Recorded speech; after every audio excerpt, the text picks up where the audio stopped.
예레미야 17장 9절 말씀입니다.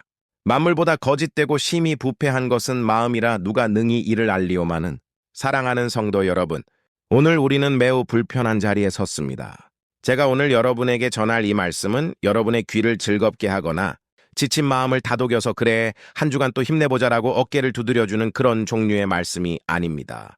만약 오늘 이 자리에서 위로를 기대하고 오셨다면 혹은 내 삶의 문제에 대한 어떤 실용적인 해결책이나 긍정적인 에너지를 얻어가길 원하셨다면 죄송하지만 오늘 말씀은 여러분을 실망시킬 것입니다. 아니, 실망을 넘어서 여러분을 당혹스럽게 만들 것이고 어쩌면 여러분의 마음 깊은 곳에서 거부감과 분노를 일으킬지도 모릅니다. 하지만 여러분, 저는 오늘 여러분을 편안하게 집으로 돌려보낼 생각이 추호도 없습니다. 왜냐하면 지금 우리를 지켜보시는 하나님께서 이 시대를 그리고 저와 여러분의 영혼 상태를 편안하게 내버려 두실 생각이 없으시기 때문입니다. 의사가 환자의 환부를 도려내기 위해 메스를 들었을 때 그 목적은 환자를 아프게 하는 것이 아니라 살리는 것입니다. 그러나 살리기 위해서는 반드시 살을 찢고 뼈를 깎는 고통을 통과해야 합니다. 오늘 말씀이 그렇습니다. 이 말씀은 여러분을 격려하기 전에 먼저 여러분의 자아를 해체할 것입니다. 여러분을 안심시키기 전에 여러분이 쌓아 올린 가짜 평안을 무너뜨릴 것입니다. 어설픈 소망을 이야기하기 전에 여러분이 도망칠 수 있는 모든 비상구를 철저하게 봉쇄할 것입니다. 왜 그렇게까지 해야 합니까? 왜 이렇게 가혹하게 몰아붙여야 합니까? 그 이유는 단 하나입니다. 모든 테러가 차단되고 사방이 막혀버린 그 절망의 끝, 그 영적인 막다른 골목대앗인데 다다라서야 비로소 보이는 유일한 문이 있기 때문입니다. 그 문이 바로 십자가입니다. 오늘 우리는 그 십자가 하나를 만나기 위해 아주 긴고 고통스러운 터널을 지나가야 합니다. 마음의 허리띠를 동이십시오. 하나님 앞에서 정직하게 자신의 영혼을 대면할 준비를 하십시오. 사랑하는 성도 여러분, 오늘날 우리 신앙이 한국교회가 그리고 여러분 각자의 삶이 왜 이렇게 힘을 잃었습니까? 왜 세상 앞에서 비틀거립니까? 신앙이 무너질 때 가장 먼저 무너지는 징조가 무엇인지 아십니까? 기도 시간이 줄어드는 것 아닙니다. 예배에 빠지는 것 아닙니다. 도덕적으로 타락하는 것, 그것은 결과일 뿐입니다. 가장 근원적인 붕괴는 바로 천재의 붕괴입니다. 즉, 하나님이 기준이시다라는 절대적인 사실을 잃어버리는 순간 모든 것은 끝난 것입니다. 오늘날 많은 성도들이 심지어 강단에서조차 은연중에 이렇게 생각합니다. 하나님은 사랑이시니까 이 정도는 이해해 주시겠지. 요즘 시대가 어느 때인데 그렇게 고리타분하게 믿어? 본질만 지키면 되잖아. 형식이 뭐가 중요해? 마음이 중요하지. 들어보면 그럴듯합니다. 합리적입니다. 세련되어 보입니다. 그런데 여러분, 성경을 펴서 창세기부터 요한계시록까지 샅샅이 뒤져보십시오. 어디에 너희가 생각하기에 본질만 지키면 내 말은 적당히 무시해도 된다라고 적혀 있습니까? 어디에 시대 상황에 맞춰서 내 명령을 융통성 있게 수정하라는 말씀이 있습니까? 없습니다. 단 한 구절도 없습니다. 본질만 지키면 된다는 말은 인간이 만들어낸 말입니다. 우리가 왜 그런 말을 만들어냈을까요? 이유는 단순합니다. 하나님의 기준이 너무 높고 부담스럽기 때문입니다. 그 기준을 내 수준으로 끌어내리고 싶은 것입니다. 순종하기는 싫고 그렇다고 하나님을 떠나는 건 두려우니 적당히 양심을 마취시킬 수 있는 명분이 필요했던 것입니다. 그래서 융통성이라는 이름으로, 시대적 상황이라는 이름으로 하나님의 절대성을 훼손했습니다. 여러분, 착각하지 마십시오. 하나님은 여러분의 인생 상담사가 아닙니다. 하나님은 여러분의 비즈니스 파트너나 협상 대상이 아닙니다. 하나님은 여러분에게 조언을 건네는 멘토가 아닙니다. 하나님은 주권자 소베링이십니다. 그분은 왕킹이십니다. 왕의 말은 조언이 아니라 명령입니다. 왕의 기준은 타협의 대상이 아니라 생사를 가르는 법입니다. 우리가 설교를 들을 때, 성경을 읽을 때 왜 마음이 불편해집니까? 왜 자꾸 반발심이 생깁니까? 그분이 왕이시기 때문입니다. 그리고 우리 죄된 본성은 본능적으로 내 위에 왕이 있는 것을 끔찍하게 싫어하기 때문입니다. 내 인생의 주인은 나여야 하는데 내 시간, 내 돈, 내 감정, 내 미래를 내 마음대로 주무르고 싶은데 하나님이 자꾸 주인 행세를 하시려 하니 그게 견딜 수 없는 것입니다. 이것이 죄의 시작입니다. 에덴 동산에서 아담과 하와가 선악과를 따먹은 사건의 본질이 무엇입니까? 과일 하나 훔쳐먹은 절도죄입니까? 아닙니다. 선과 악을 판단하는 기준을 이제부터는 하나님이 아니라 내가 주겠다라는 선언이었습니다. 하나님, 당신의 기준은 나에게 거추장스럽습니다. 무엇이 선이고 무엇이 악인지는 내가 결정합니다. 내 기분이 좋으면 선이고 내 기분이 나쁘면 악입니다. 나에게 이익이 되면 선이고 손해가 되면 악입니다. 이것이 바로 선악과 사건의 본질이며 지금 저와 여러분이 매일매일 저지르고 있는 죄의 실체입니다. 우리는 하나님을 믿는다고 말하지만 실제로는 하나님을 내 행복을 위한 수단으로 전락시켰습니다. 기준이 무너졌습니다. 기준이 사라진 자리에 남는 것은 자유가 아닙니다. 혼돈입니다. 지금 여러분의 삶이 혼란스럽다면 환경 탓을 하지 마십시오. 여러분이 기준 되신 하나님을 왕의 자리에서 끌어내렸기 때문입니다. 자, 이제 우리의 시선을 밖이 아니라 안으로 돌려봅시다. 우리는 끊임없이 인간을 그리고 나 자신을 변호하려 듭니다.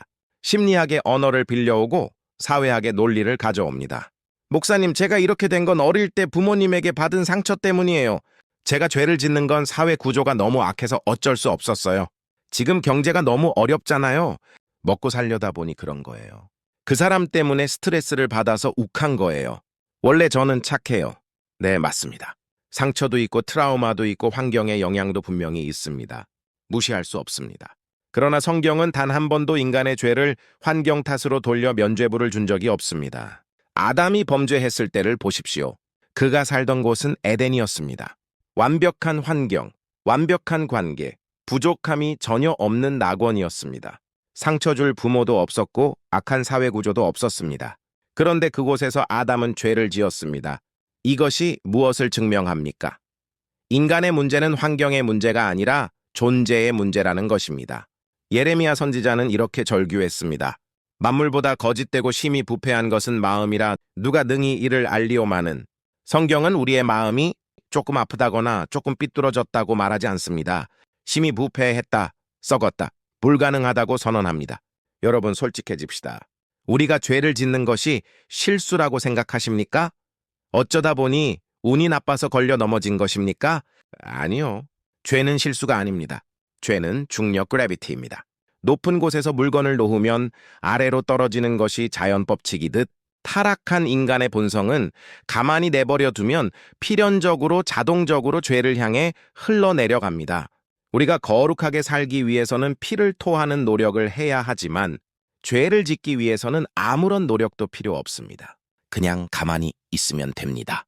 아침에 눈을 뜨고 아무 생각 없이 하루를 살면 우리는 저녁에 교만과 탐욕과 음란의 자리에 앉아 있게 됩니다. 이것이 우리의 본성입니다. 우리는 죄를 선택한다고 착각합니다. 내가 이번에는 유혹에 넘어갔지만 다음에는 안 그럴 수 있어. 천만의 말씀입니다. 우리는 죄를 선택하는 것이 아니라 죄에 끌려다니는 노예입니다. 여러분 안에 있는 시기심을 여러분의 의지로 멈출 수 있습니까? 불쑥 튀어오르는 음란한 생각을 여러분의 결단으로 완전히 제거할 수 있습니까?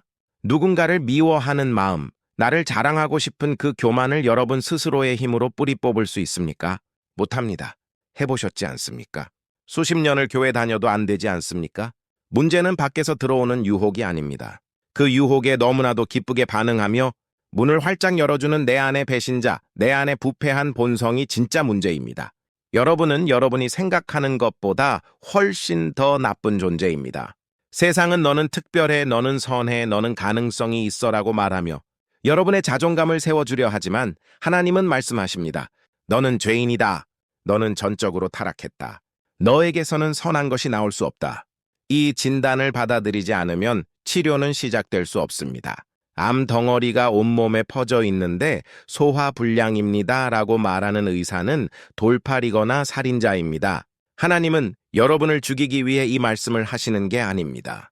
여러분이 얼마나 심각한 상태인지를 직시해야만 비로소 살려달라고 비명을 지를 것이기 때문입니다. 우리가 우리의 죄성을 깨닫지 못하는 또 하나의 중요한 이유가 있습니다. 그것은 죄가 아주 교활한 사기꾼이기 때문입니다.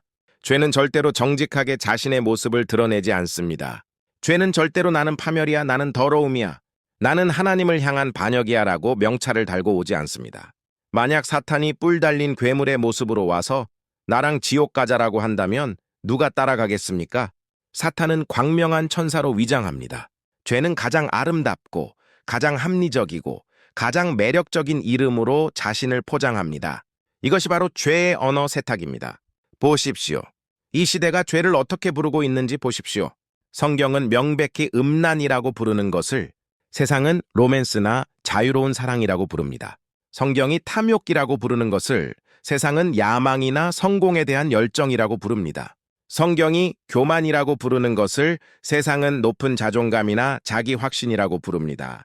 성경이 방탕이라고 부르는 것을 세상은 욜로나 문화를 즐기는 것이라고 부릅니다. 성경이 불순종이라고 부르는 것을 세상은 주체적인 삶이라고 부릅니다.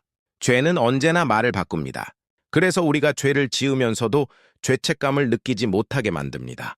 오히려 죄를 지으면서 스스로를 대견하게 생각하게 만듭니다.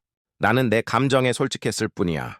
나는 남들에게 피해 주지 않고 나를 사랑하는 법을 배웠을 뿐이야.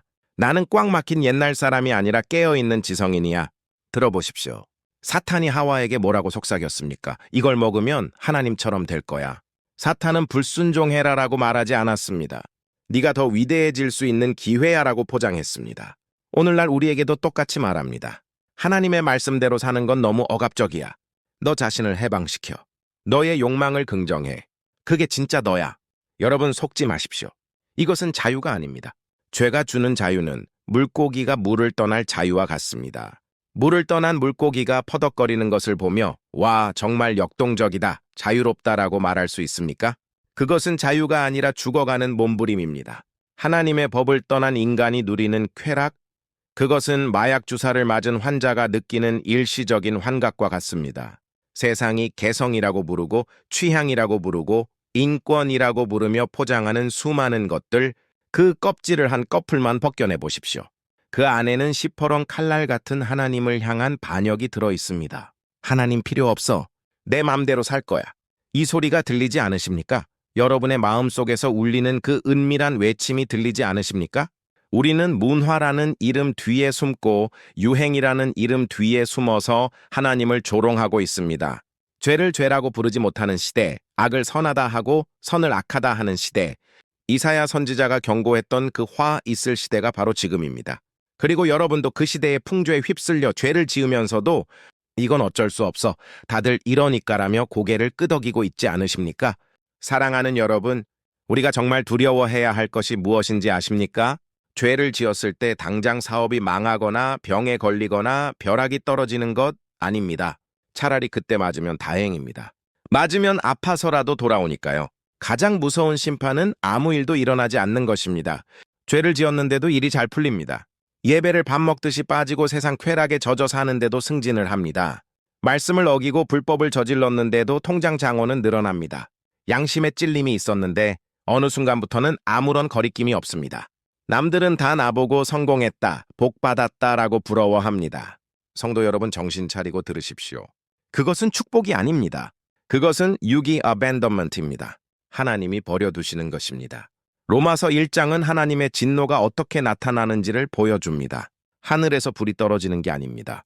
하나님께서 그들을 그 마음의 정욕대로 더러움에 내버려 두사, 그 부끄러운 욕심에 내버려 두셨으니 그 상실한 마음대로 내버려 두사, 이것이 가장 끔찍한 심판입니다. 브레이크가 고장난 자동차가 내리막길을 질주합니다. 속도가 점점 빨라집니다. 바람이 시원하게 느껴집니다. 운전자는 와, 정말 잘 나간다, 자유롭다 라고 소리칩니다. 하지만 그 끝은 무엇입니까? 절벽입니다. 추락입니다. 파멸입니다. 하나님이 간섭하지 않으시는 인생, 죄를 짓는데도 태평한 인생은 브레이크 없는 자동차와 같습니다. 지금 당장은 속도감에 취해 있을지 몰라도 그는 죽음을 향해 전속력으로 돌진하고 있는 것입니다. 롯을 생각해 보십시오.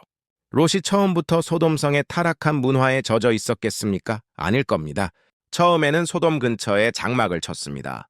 저기 들어가면 안 되는데 하면서도 그 화려함이 좋았습니다. 그러다 조금씩 들어갔습니다. 소돔 성문에 앉았습니다. 소돔 사람들과 어울렸습니다. 그들의 농담에 같이 웃고 그들의 죄악을 보며 처음에는 괴로워하다가 나중에는 무뎌졌습니다. 이 사람들도 나름의 사정이 있겠지. 이 정도는 문화로 받아들여야지. 합리화가 시작되었습니다. 감각이 마비되었습니다. 결과가 무엇입니까? 불심판이 떨어질 때 그는 아무런 영적 권위도 없었습니다. 사위들에게 피하자고 말했을 때 사위들이 뭐라고 했습니까? 농담으로 여겼더라. 이게 얼마나 비참한 일입니까? 평소에 얼마나 세상과 똑같이 살았으면 하나님의 심판을 경고하는데도 농담 취급을 받습니까? 그리고 결국 그는 아내를 잃고 두 딸과 함께 비참한 근친상간의 죄악 속으로 무너져 내렸습니다. 이것이 죄의 점진성입니다. 죄는 서서히 옵니다. 가랑비에 옷 젖듯이 옵니다. 오늘 한 번만, 이번 딱 한 번만 하다가 영혼의 감각이 완전히 죽어버립니다. 지금 여러분 중에 혹시 이런 분 안 계십니까? 죄를 짓는 것이 너무 자연스러운 분, 설교를 들어도 아무런 찔림이 없는 분, 십자가 이야기를 들어도 하품만 나오는 분, 두려워하십시오. 떨어야 합니다. 여러분은 지금 영적인 문둥병에 걸려 있습니다. 살점이 떨어져 나가는데도 통증을 느끼지 못하는 상태, 그것이 죽음의 징조입니다. 자, 이제 우리는 어디로 가야 합니까? 하나님은 절대적인 기준을 요구하시는데 1번, 내 본성은 뼛속까지 썩어서 그 기준을 지킬 능력이 전혀 없고 2번, 세상은 온갖 거짓말로 나를 속이고 있으며 3번, 내 영혼은 이미 감각을 잃어가고 있습니다. 4번, 이 상황에서 여러분은 무엇을 할 수 있습니까? 목사님, 제가 이제부터라도 정신 차리고 착하게 살겠습니다. 아니요, 늦었습니다. 여러분의 착함이라는 것 자체가 이미 오염되어 있습니다. 흙탕물로 씻으면 깨끗해집니까? 더 더러워질 뿐입니다. 그러면 기도를 더 많이 하고 헌금을 많이 하겠습니다. 그걸로 하나님의 기준을 만족시킬 수 있다고 생각하십니까? 여러분의 행위로 하나님의 거룩에 도달하겠다는 것은 사다리 타고 태양까지 올라가겠다는 것보다 더 어리석은 짓입니다. 우리는 지금 막다른 골목대대인데 몰렸습니다. 앞에는 홍해가 가로막고 있고 뒤에는 애굽 군대가 쫓아오고 있습니다. 좌우는 절벽입니다. 도망칠 곳이 없습니다. 내가 가진 돈 소용없습니다. 나의 지식 아무짝에도 쓸모없습니다. 나의 인맥, 명예, 과거의 신앙 경력 다 쓰레기입니다. 하나님 앞에서는 아무것도 나를 변호해주지 못합니다. 이 절망을 인정하십시오. 나는 안 됩니다. 나는 할 수 없습니다. 나는 끝났습니다. 나는 하나님께 반역한 죄인이고 스스로를 구원할 능력이 0.1%도 없는 영원한 형벌을 받아 마땅한 존재입니다. 이 고백이 터져 나와야 합니다. 적당히 부족한 사람이 아니라 전적으로 무능한 파산자임을 시인해야 합니다. 여러분의 자존심을 짓밟으십시오. 여러분의 가능성을 폐기 처분하십시오. 여러분이 쥐고 있던 그 썩은 동아줄을 놓으십시오. 그래야만 합니다. 그래야만 비로소 눈이 열립니다. 사랑하는 성도 여러분, 인간의 끝이 어디입니까? 나의 모든 가능성이 차단되고 내가 죄 덩어리라는 사실 앞에 발가벗겨져 서는 그곳, 그 절망의 밑바닥에서 고개를 들어보십시오. 아무것도 보이지 않는 캄캄한 어둠 속에 단 하나, 유일하게 빛나고 있는 문이 하나 있습니다. 피 묻은 십자가. 그 거칠고 투박한 십자가 하나가 거기에 서 있습니다. 왜 하나님이 우리를 이렇게까지 몰아붙이셨을까요? 왜 율법의 칼날로 우리를 난도질하셨을까요? 우리가 잘나서 구원받는 게 아니라는 것을 알려주시기 위해서입니다. 우리의 노력이나 자격으로 천국 가는 게 아니라는 것을 뼈저리게 알게 하기 위해서입니다. 오직 예수 그리스도, 죄 없으신 하나님의 아들이 저와 여러분 같은 쓰레기 같은 죄인들을 대신하여 저 십자가 위에서 하나님의 모든 진노를 받아내셨습니다. 우리가 받아야 할 심판, 우리가 겪어야 할 그 영원한 유기를 예수님이 대신 당하셨습니다. 엘리 엘리 라마 사박다니, 나의 하나님 어찌하여 나를 버리셨나이까? 성부 하나님은 아들을 철저하게 버리셨습니다. 왜요? 저와 여러분을 영원히 버리지 않기 위해서입니다. 십자가는 액세서리가 아닙니다.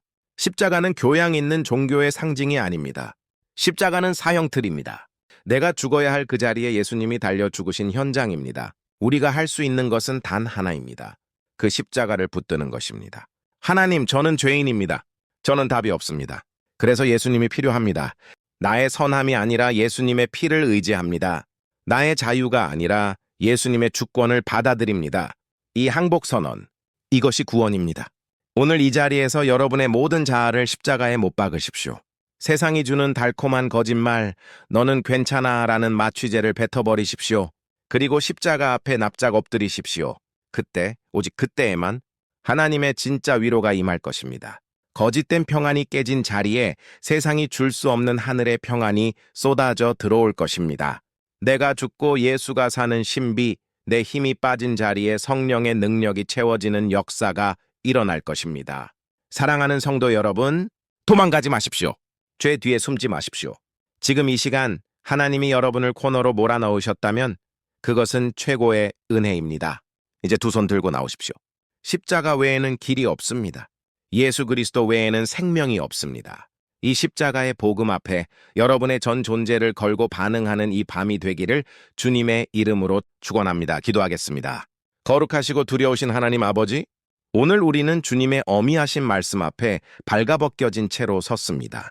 우리를 위로해 달라고, 우리를 축복해 달라고 왔으나 지금 우리에게 필요한 것은 위로가 아니라 심판임을, 우리가 받아야 할 것은 축복이 아니라 거룩한 꾸지람임을 깨닫습니다. 하나님의 낯을 피하여 숨을 곳이 없음을 고백하며 떨리는 마음으로 주님의 이름을 부릅니다. 주님, 우리가 하나님이 기준이시다라는 이 절대적인 진리를 버렸습니다. 우리는 하나님을 왕으로 모시지 않았습니다. 하나님을 내 인생의 조언자 정도로 취급했고 내 행복을 위한 수단으로 전락시켰습니다. 시대가 변했다고 핑계댔고 본질만 지키면 된다고 합리화하며 말씀의 기준을 내 수준으로 끌어내렸던 우리의 교만을 용서하여 주시옵소서. 내 기분이 법이었고 내 이익이 선이었습니다. 내가 주인이 되어 내 마음대로 살고 싶어 했던 이 지독한 반역의 죄를 주님 앞에 자복합니다. 하나님, 환경을 탓했던 우리의 비겁함을 회개합니다. 상처 때문이라고, 세상이 악해서 어쩔 수 없었다고 변명했지만 정직하게 내 안을 들여다보니 문제는 밖이 아니라 내 안에 있었습니다. 내 마음이 부패했습니다. 내 본성이 썩었습니다. 가만히 두면 죄로 흘러내릴 수밖에 없는 죄의 노예가 바로 저 자신임을 인정합니다. 거룩한 척 포장했지만 속에는 탐욕과 음란과 시기와 교만이 가득한 회칠한 무덤이 바로 저입니다. 우리는 죄를 죄라 부르지 않고 거짓된 이름으로 포장했습니다. 음란을 사랑이라 불렀고 욕심을 야망이라 불렀으며 방종을 자유라 불렀습니다. 세상의 달콤한 거짓말에 속아 사탄이 주는 독배를 마시면서도 그것이 나를 죽이는 줄 모르고 즐거워했습니다. 주님, 죄에 대해 무감각해진 우리의 죽은 양심을 찔러 주시옵소서. 죄를 짓고도 두려움이 없는 이 저주받은 평안을 깨뜨려 주시옵소서. 차라리 우리를 쳐서라도 우리를 아프게 해서라도 죄의 자리에서 돌이키게 하여 주시옵소서. 하나님이 내버려 두시는 유기의 심판만은 거두어 주시옵소서.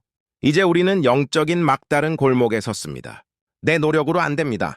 내 결심으로 안 됩니다. 내 선함으로는 하나님 앞에 설 수 없습니다. 좌우를 둘러봐도 도망칠 길이 없습니다. 나의 가능성은 완전히 끝났습니다. 나는 전적으로 타락했고 전적으로 무능합니다. 그래서 주님, 오직 십자가만을 바라봅니다. 나의 모든 의를 배설물로 여깁니다. 나의 모든 자랑을 십자가 밑에 내려놓습니다. 내가 죽어야 할 그 자리, 저주와 진노의 자리에 대신 달리신 예수 그리스도의 피 묻은 십자가를 붙듭니다. 주님, 나는 답이 없사오니 예수님의 보혈로 나를 덮어 주시옵소서.